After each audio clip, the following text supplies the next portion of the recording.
बहुत स्वागत आपका आपके अपने बेहद खास कार्यक्रम में। मैं हूं आपके साथ आपका अपना डॉक्टर राज मिश्रा। 2026 में पहली बार पुरुष के और तीसरे भाव के स्वामी बुध का प्रवेश होगा मेरी पसंदीदा राशि कुंभ में, यानी शनि के घर में। शनि कर्म काल में अगर देखा जाए और अगर हम काल पुरुष की कुंडली में देखें तो शनि 10th हाउस के स्वामी हैं और कुंभ राशि 11th हाउस की राशि है और बुध व्यापार के सबसे इंपॉर्टेंट प्लैनेट है।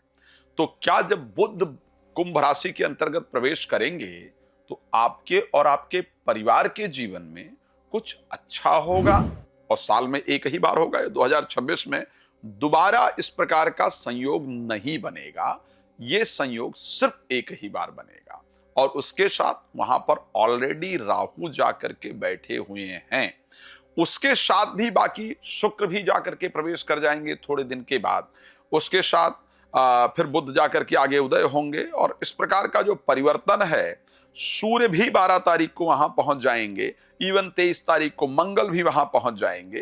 तो ये सारे संयोग, लेकिन स्पेशली जब बुध और राहु का संयोग बनेगा, एक व्यापार के कारक और दूसरे टेढ़े तरीके के कारक, तो आखिर क्या संयोग आपके जीवन पर पड़ेगा, इस पर प्रॉपर चर्चा करेंगे। लेकिन सबसे पहले आपको बताना चाहता हूं, यदि आप चाहते हैं श्री राम कथा कराना, श्रीमद् भागवत कथा कराना, शिव महापुराण की कथा, और वो भी मेरे द्वारा कराना, अपने क्षेत्र में कराना, तो आप उसके लिए मेरे साथ संपर्क कर सकते हैं और उसको करवा सकते हैं।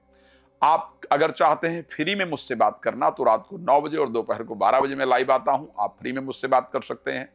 अदर किसी भी समय में बात करने के लिए कॉल अपॉइंटमेंट लेकर के आप मुझसे बात कर सकते हैं। अगर आप चाहते हैं होम विजिट करवाना, आपको लगता है कि मेरे घर में स्वास्थ्य को लेकर के या आर्थिक प्रॉब्लम्स क्यों चल रही हैं, क्या इसका कारण कहीं मेरा घर तो नहीं है, जिस प्लेस पर हम रह रहे हैं उसमें कोई नकारात्मकता तो नहीं है, उसमें कोई दिक्कत तो नहीं है, इतनी घर में अशांति क्यों है, और वो आप चाहते हैं कि वो क्लियरिटी से चेक किया जाए और उसका समाधान आपको बताया जाए, और वो मेरे द्वारा आप चाहते हैं तो भी मुझे अपने घर पर आप इनवाइट कर सकते हैं। जहां भी आप रहते हैं वहां पर आप मुझे इनवाइट कर सकते हैं। तो आइए बात करते हैं मेष से लेकर के मीन राशि के लिए आखिर ये प्रभाव किस प्रकार का पड़ने वाला है। सबसे पहली बात करते हैं मेष राशि को लेकर के। ये परिस्थिति आपके लिए काफी अच्छी रहेगी। मेष राशि के लिए 6ठे भाव के स्वामी हैं बुध और उसके साथ जो स्वामी हैं वो तीसरे भाव के अंतर्गत हैं। एक बात जरूर जो आपके साथ होगी, शेयर मार्केट, लॉटरी, सट्टा इत्यादि से पैसा निश्चित रूप से आएगा। ब्रेन तेज गति से काम करेगा जिससे आपको रिजल्ट जरूर मिलेंगे। एक ही चीज ध्यान रखिएगा, छोटे भाई बहन या छोटे भाई बहन जैसे लोग टेढ़े हो जाएं आपसे, यानी उनके साथ रिलेशन खराब हो जाए या वो आपके साथ कुछ धोखा इत्यादि करें, इस प्रकार की परिस्थिति, वहां सावधानी की आवश्यकता होगी। वृष राशि के लिए ये बहुत बेहतरीन संयोग रहेगा। 10th हाउस में राहु के साथ पंचम भाव और द्वितीय भाव के स्वामी गोचर करेंगे। प्रोफेशनल लाइफ के अंदर आपको बहुत लाभ देने वाले होंगे। जो भी आपके काम रुके हुए हैं उसमें आपके ब्रेन के अंदर इस प्रकार का युति क्रिएट करेंगे कि वो काम आपके बन जाएंगे। रुकी हुई डील इत्यादि आपकी हो जाएगी। आपको अच्छी सफलता निश्चित रूप से बुध प्रदान करेंगे। बस एक बात ध्यान रखिएगा, बोस थोड़ा टेढ़ा होगा, उस पर ध्यान देने की आवश्यकता होगी। राशि मिथुन की बात करते हैं, इसी राशि के क्योंकि स्वामी हैं भाग्य भाव में जाकर के गोचर करेंगे। बहुत सारी धार्मिक यात्राएं होंगी, इसको ध्यान रखिएगा। प्रादेशिक यात्राएं, धार्मिक यात्राएं बहुत सारी होंगी। रिलेटेड टू प्रॉपर्टी जो भी आपकी प्रॉब्लम्स थी उसको बुध निश्चित रूप से सॉल्व करेंगे और आपका भाग्य उदय कराने का कार्य करेंगे। तो आपका भाग्य निश्चित रूप से उदय होगा। राशि कर्क के लिए थोड़ा ध्यान रखने की आवश्यकता है। अष्टम भाव में 3rd हाउस के और 12th हाउस के स्वामी जाकर के राहु के साथ गोचर करेंगे। हाँ, एक चीज जरूर पॉजिटिव है, यदि कोई इंटरव्यू इत्यादि है तो उसमें सफलता मिलेगी। आपकी बातों से लोग प्रभावित होंगे। बोलने इत्यादि का काम है, भाषण देने का काम है, इस प्रकार के किसी भी कार्य के लिए फायदेमंद होगा। घर में भी मांगलिक कार्य का आयोजन होगा, लेकिन ध्यान रखिएगा आत्मविश्वास अचानक डाउन हो, एंजाइटी जैसी परिस्थिति फील हो, नेगेटिविटी जैसी परिस्थिति फील हो, इस प्रकार का संयोग तैयार करेंगे, ये मैं जरूर कह सकता हूं। छोटे भाई बहन या भाई बहन जैसे लोग धोखा इत्यादि देने का प्रयास करें, इस प्रकार की परिस्थिति होगी। राशि सिंह की जब बात करते हैं तो 7th हाउस में जाकर के गोचर करेंगे और 7th हाउस में राहु के साथ गोचर करेंगे। मैं एक बात बहुत क्लियरिटी से और बहुत स्पष्टता के साथ कह सकता हूं, ये गोचर बुध का जो रहने वाला है 14-11 अप्रैल तक करीब आपके साथ रहेंगे। 3 फरवरी को जाएंगे और 11 अप्रैल तक करीब बुध यहां पर रहेंगे। मैं एक बात बड़ा स्पष्ट कह सकता हूं कि ये परिस्थिति आपके जीवन में व्यापारिक बुद्धि को देने वाली, नए परिस्थिति यानी जो चीजें अभी तक समझ नहीं आ रही थी, बुद्धि नहीं आ रहा था, विवेक नहीं आ रहा था, उस बुद्धि विवेक को जागृत करने वाली, नए रास्ते को देने वाली होगी। हाँ, जीवन साथी बहुत तर्क करें चीजों को लेकर के, ऐसा क्यों कर रहे हो, कर रही हो, ये क्यों कर रहे हो, कर रही हो, यहां क्यों जा रहे हो, जा रही हो, उनकी बड़ी बुद्धि तार्किक हो जाए, इस प्रकार की परिस्थिति होगी, लेकिन आपकी बुद्धि व्यापारिक हो जाएगी, आपको सफलता देंगे। बात करते हैं राशि कन्या को लेकर के, जहां पर छठे भाव में राहु के साथ जब बुध गोचर करते हैं तो व्यक्ति को विवेकवान बना देते हैं, बुद्धिमान बना देते हैं। तो अपनी बुद्धि से, अपने विवेक से आप काफी सारे प्रॉब्लम को सॉल्व कर पाए, इस प्रकार की परिस्थिति रहेगी। लेकिन एक चीज बहुत इंपॉर्टेंट है, क्योंकि छठे भाव और समझ जाऊंगा 10वें भाव के स्वामी होकर के और राशि स्वामी होकर के छठे भाव में गोचर करेंगे, तो बाहर का खाना खाने से और उसके साथ साथ आपको हेल्थ प्रॉब्लम होने के संयोग है, फूड पॉइजनिंग इत्यादि होने का, पेट में प्रॉब्लम इत्यादि क्रिएट करें, इस प्रकार की परिस्थिति रहेगी। प्रोफेशनल लाइफ में षड्यंत्र का संयोग है, चालबाजी, धोखेबाजी, षड्यंत्र किया जाए, इसलिए प्लीज बी केयरफुल। आपको यहां थोड़ी सावधानी की आवश्यकता रहेगी। उपाय लास्ट में बताऊंगा, प्लीज जरूर ध्यान से देखिएगा। राशि तुला की जब हम बात कर लेते हैं, क्योंकि 12th हाउस और भाग्य के स्वामी होकर के 5वें भाव में जाकर के राहु के साथ गोचर करेंगे। 5th हाउस में 9th हाउस के स्वामी का गोचर करना, फिर बृहस्पति का वहां पर दृष्टि होना अपने आप में बहुत शानदार है। यहां आपको पॉजिटिव रिस्पॉन्स प्राप्त होगा। ऐसा कहा जाता है कि गणितज्ञ बना देते हैं, यानी आपकी चीजों को कैलकुलेट करने की, चीजों को समझने की जो शक्ति है वो स्ट्रांग हो जाती है, बढ़ जाती है। मन में प्रसन्नता और पॉजिटिविटी रहती है। बच्चों को लेकर के चल रही चिंताएं दूर होंगी, बच्चे खुद चीजों को तैयार कर पाएंगे, समझ पाएंगे, तो स्ट्रेस आपका दूर होगा।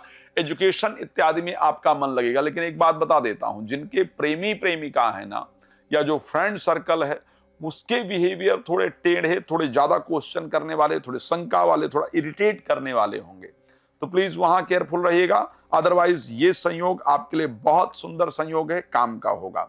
राशि वृश्चिक की जब हम बात करते हैं तो यहां पर क्योंकि 4th हाउस के अंतर्गत 8th हाउस और 11th हाउस के स्वामी गोचर करेंगे, कोई प्रॉपर्टी बेचने के लिए प्रयास कर रहे थे, कर रही थी, या कोई नया बिजनेस ओपन करने के लिए प्रयास कर रहे थे, एफर्ट कर रहे थे, तो डेफिनेटली वो मटेरियलाइज होने वाला है, वो आपका काम हो जाएगा, इस प्रकार की परिस्थिति है।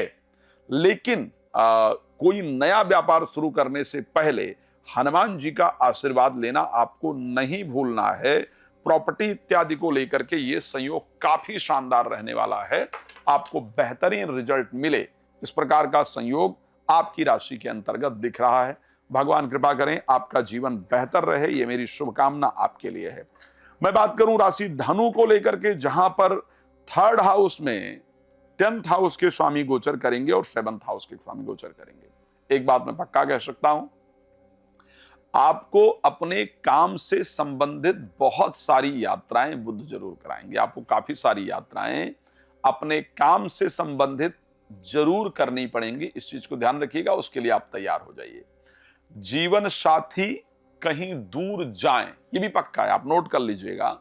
जीवन साथी निश्चित रूप से थोड़े ही दिन के लिए आपसे दूर जाएं, 1-2 रात के लिए दूर जाएं, 1-2 दिन के लिए दूर जाएं, इस प्रकार की परिस्थिति आपके लिए बनेगी और आप अपने प्रोफेशनल लाइफ में काफी अच्छा एफर्ट करेंगे, काफी अच्छी मेहनत करेंगे, क्या करेंगी, इस प्रकार की परिस्थिति होगी।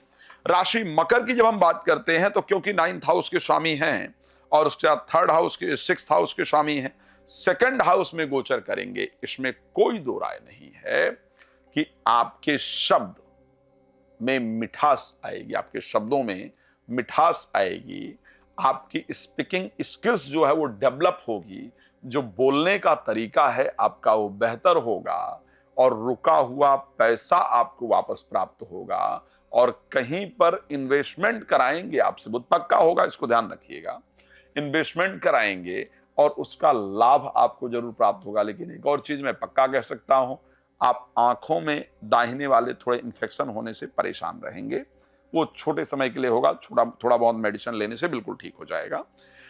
हम बात कर लेते हैं राशि कुंभ को लेकर के, जहां पर मेरी पसंदीदा राशि सबसे है और यहीं पर बुध गोचर करने आ रहे हैं। मुझे खुशी हो रही है इस बात की, क्योंकि आप लोग मेरे सबसे इंपॉर्टेंट जो व्यक्ति हैं वो मेरे लिए हैं। और आपके राशि में बुध का गोचर करना, जो कि पंचम भाव के स्वामी हैं और जो कि अष्टम भाव के स्वामी हैं, पंचम भाव के स्वामी होने के कारण आपकी बुद्धि को बेहतर करेंगे। तो मैं ये कह सकता हूं कि आप ये देख लीजिएगा कि जो काम आपके बहुत दिन से रुके हुए थे, जिनके लिए आप प्रयास कर रही थी, रिजल्ट नहीं आ रहा था और आप परेशान हो रही थी कि ये हो क्या रहा है, रिजल्ट क्यों नहीं आ रहा है, वो रिजल्ट आपका आना शुरू हो जाएगा। व्यापार इत्यादि के क्षेत्र में रुके हुए कार्य निश्चित बनेंगे। आपका स्वास्थ्य भी निश्चित ही बेहतर होगा। और हां, जो लोग इंतजार कर रहे थे कि मेरे भी प्रेमी प्रेमिका आए और मुझे प्यार का इजहार करें, आप समझ लीजिए बुध ने करवा दिया। संतान को लेकर के चिंतित नव दंपति की संतान की चिंताएं भी बुध जरूर दूर कराने आ रहे हैं, तो परिस्थिति बेहतर है। अंतिम राशि मीन की बात कर लेते हैं, जहां पर द्वादश भाव के अंतर्गत चतुर्थ और सेवंथ हाउस के स्वामी जाकर के गोचर करेंगे, जो कि स्पष्ट रूप से दिखाते हैं कि साहब, अगर आप विदेश के लिए फॉरेन वीजा के लिए अप्लाई कर रहे थे या कर रही थी, तो समझिए बुध आपका वीजा लगवाने आ रहे हैं। यानी आप अपने क्षेत्र से, अपने गांव, प्रदेश, देश से अगर बाहर जाने की सोच रहे थे, तो आपका काम होता हुआ पूरी तरीके से दिख रहा है। जीवन साथी आपसे दूर जाएंगे, इस प्रकार का संयोग बनेगा, यह नोट कर लीजिएगा, यह जरूर होगा। और उसके साथ साथ प्रॉपर्टी इत्यादि नहीं सेल हो रही थी तो जरूर सेल होगी। जिन राशियों के लिए मैंने बताया है कि बुध का राशि परिवर्तन आपके लिए बेहतर नहीं है, उन राशि वालों को आखिर क्या करना है? बहुत सिंपल करना है। बुधवार को 21 दुर्बा लेना है। दुर्बा को लेकर के भगवान गणेश जी की तरफ, जो दुर्बा का मुख है वो आपकी तरफ हो, जो पीछे का पार्ट है वो भगवान गणेश जी की तरफ हो, ले जाकर के भगवान गणेश जी को चढ़ाना है। और ओम गंगणपतये नमः इस मंत्र का श्रद्धा पूर्वक 21 बार जप करना है। हर एक बुधवार को बुध का नकारात्मक प्रभाव नहीं पड़ेगा, आपका जीवन बेहतर रहेगा। भगवान आपको प्रसन्न रखें, ये मेरी शुभकामना आपके लिए है। धन्यवाद आप सभी का जुड़ने के लिए। जय श्री राम।